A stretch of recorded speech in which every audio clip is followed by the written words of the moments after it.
Good morning, beautiful bakers. It's been so long since I've been on here, but today I thought I'd jump on. We've got our new mid-century modern cocktail edible images releasing tomorrow, and they are so gorgeous. You're absolutely going to love them.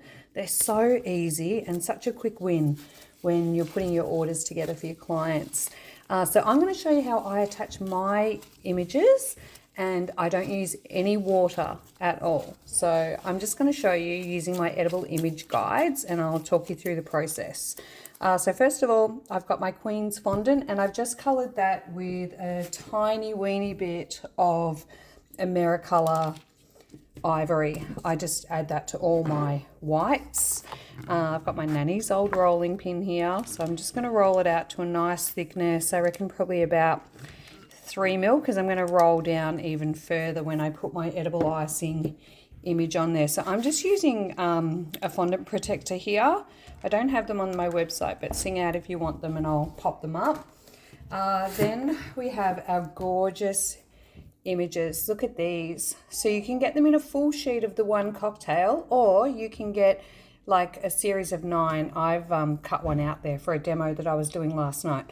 But I'll show you from start to finish how I'm going to pop these together. So I think I'll stick with the corners. I'll go Negroni.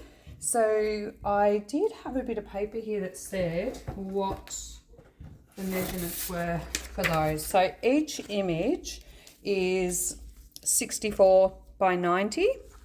And then I've got a cutter that I've made, which is 93 by 68. Now the reason it's slightly bigger is because I love a nice little neat lip on the edge of my edible icing. I mean, it makes it look like it was just printed directly on there rather than something just stuck on the top. So I'm just being careful. I'm just cutting along the edge there. I'll tidy it up in a sec when I get rid of that one.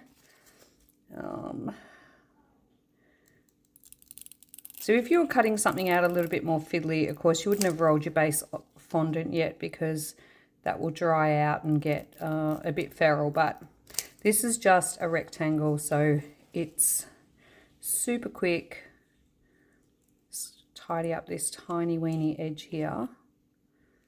Look, my cutting's not great. I do it with a guillotine usually. So here we are, and look, aren't they gorgeous? Here we are. I'm just going to peel off the backing. So if you've used edible icing images before, you'll know that they have like a clear film on the back. Now I only use the thick edible icing. I love it. I think it holds the color better.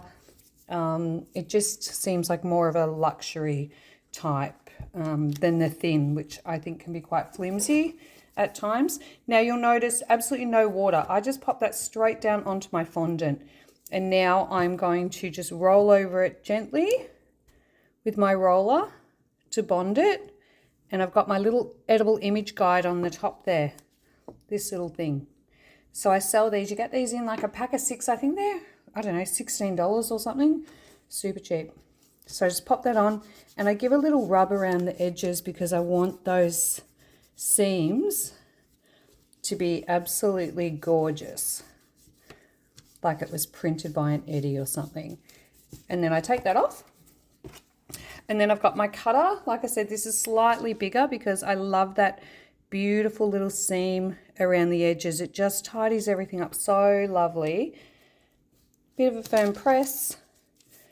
Pulling my fondant away from my cutter. And then I'm just going to,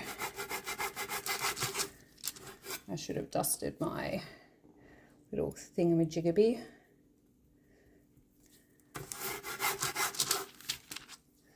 There he is.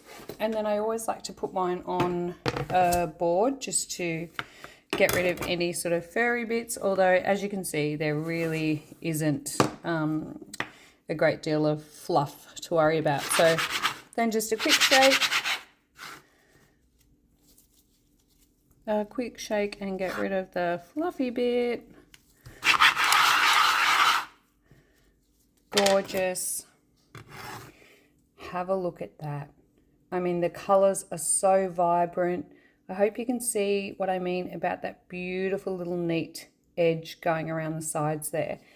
Anyway, these are releasing on Sunday night. I'm super excited about them, and I hope you'll pop over to have a bit of a look. I think they're going to be so on trend for this summer. I'll see you soon. Have a great day.